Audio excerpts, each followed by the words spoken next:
Қазақ халқының сан ғасырлық тарихында әр сөзі мен әр ісінде терең даналық жатқан. Солардың бірі үндемеген үйдей пәледен құтылады деген тәмсіл. Бұл сөздің астарында тек үндемеу ғана емес, сабыр, төзім, ақыл, салқын қандылық секілді ұлы қасиеттер жатыр. Бұл мақал талай дауды тоқтатқан, қаншама ұрпаққа ұстаз болған өмірлік қағида. Сабыр сөздің төресі. Бабаларымыз сабыр түбі сары алтын деп бекер айтпаған. Сабыр еткен адам асығыстық пен шалыс қадам баспайды. Ашу мен кекке бой алдырмай, істің байыбына барып шешім шығарады. Тіпті кейде бір ауыз сөздің арты үлкен дау-дамайға ұласуы мүмкін. Сол кезде ақылды адам үндемей, сабыр мен жағдайды бақылап, қажет жерде ғана сөз айтады. Атасы ашу үстінде емес, ақыл үстінде сөйлейді. Әжесі ұрыс емес, ұлағат пен жөн сілтейді. Осындай ұрпақ тәрбиелеген халықтың өсиеті тастан да мықты. Үндемеген әлсіз емес, ақылды. Көпшілік үндегенді батыр, айқайлағанды шыншыл, дауласқанды әділетті деп ойлауы мүмкін. Бірақ бұл жаңсақ түсінік. Қазақта көп сөйлеген көмір болады, аз сөйлеген алтын деген сөз бар. Шын мықты адам, ішкі дүниесі тыныш, сөзін орнымен айтатын, дау мен жанжалдан қашатын адам. Ол үнсіздігі мен ақылдылығын көрсетеді. Тас түскен жеріне ауыр дейді халық. Ал сол тасты кімге тастап жатқанын да, қандай ниетпен лақтырылғанын да бәрін түсініп тұрып, үндемей басатын кісінің салмағы нардан ауыр. Ата-баба тәрбиесінде үндемеу даналықтың белгісі. Әрбір қазақ шаңырағында әжелер мен аталар ұрпағына: балам, әр сөзге жауап бере берме, естігеннің бәрін айтпа, көргеннің бәрін жариялама, ашу үстінде шешім қабылдама деп ақыл айтып отыратын. Осы ұлағатты сөздердің түбі сабыр мен парасатқа барып тіреледі. Бір үйдің шырқын бір ауыз артық сөз бұзады. Ал үндемеген адам сол шаңырақты аман алып қалуы мүмкін. Пәле тілден, құт сабырдан. Адамның өміріндегі көп пәлекет тілден келеді. Бос сөйлеген сөз, ашумен айтылған ауыр сөз, кекесінді, ренішті сөздер барлығы да жүрекке жара салуы мүмкін. Ал үндемеген адам сол пәледен өзін ғана емес, айналасын да аман алып қалуы мүмкін. Ашу дұшпан, ақыл дос деген аталарымыз дау үстінде үндемей, іштей ақыл таразысына салып барып сөйлеуге үндейді. Шын мәнінде бұл өмірлік тәжірибеден туған терең тұжырым. Қазіргі қоғамға да қажет қағида. Бүгінгі күнде әлеуметтік желі, интернет заманы, әркім өз ойын ашық айтып, пікір білдіруге құқылы. Бірақ кейде сол пікірлердің өзі отқа май құйғандай жағдайды ушықтырып жібереді. Осындай кезде үндемеуді таңдай білу үлкен парасат. Кейде үндемей қалу әлсіздік емес, жоғары мәдениеттің, ішкі рухтың мықтылығының белгісі. Бұл өзіңді ғана емес, өзгені де сыйлау, дауды емес, достықты көксеген шешім. Үндемеген үйдей пәледен құтылады деген сөз жай ғана мақал емес, өмір сүру салты. Ол сабырлы болуға, сөздің парқын түсінуге, әр нәрсені ақылмен шешуге тәрбиелейді. Қазақта тағы бір тәмсіл бар: айтса, сөздің салмағын біл, айтпаса, үнсіздіктің құнын біл. Кейде сөз ем, кейде сөз у, ал үндемеу кейде ең үлкен амандық. Сондықтан әрбір адам баласы бұл даналықты жүрегіне түйіп, қажет кезде үнсіздікті таңдаса, көп өкініш пен қателіктің алдын алар еді. Өйткені үндемеген үйдей пәледен құтылады.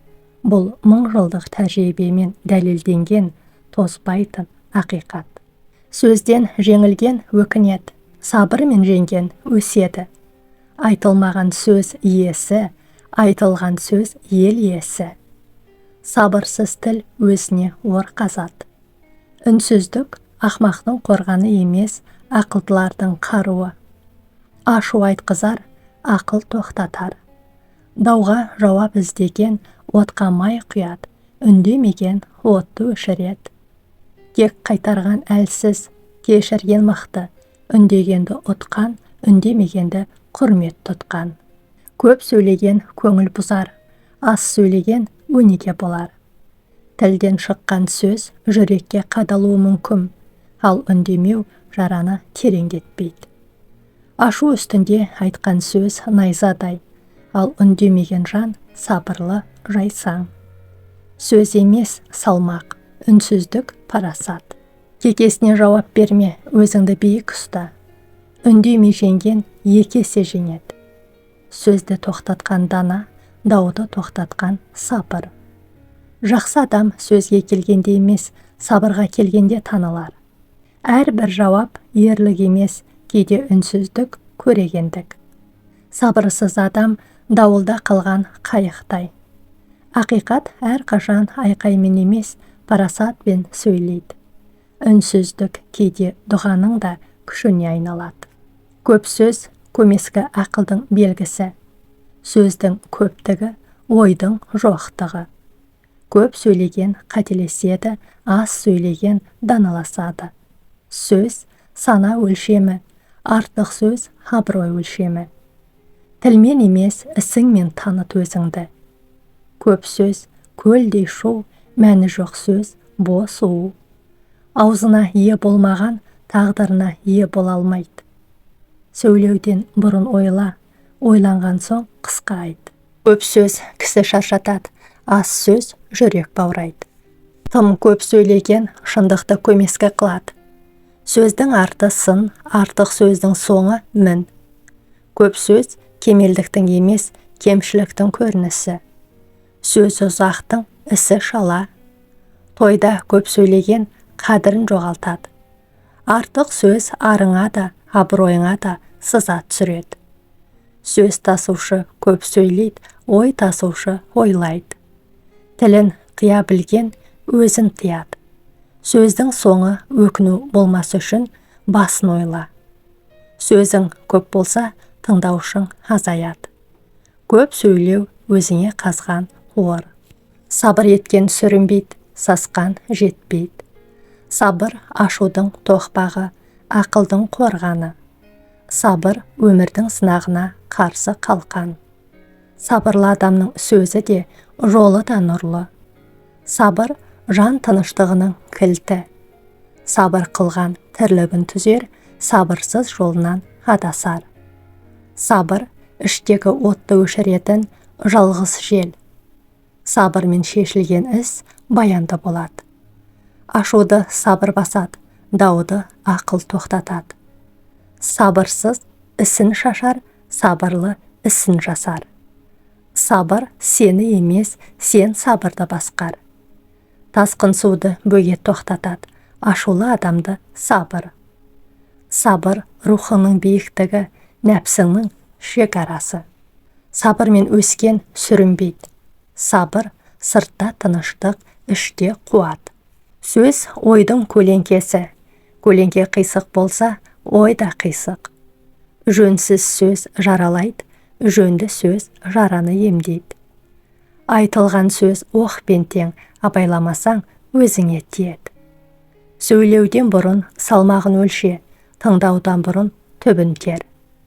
Ойланбай айтқан сөз өзіңе жау. Жөнімен сөйлеген жүрекке жетеді.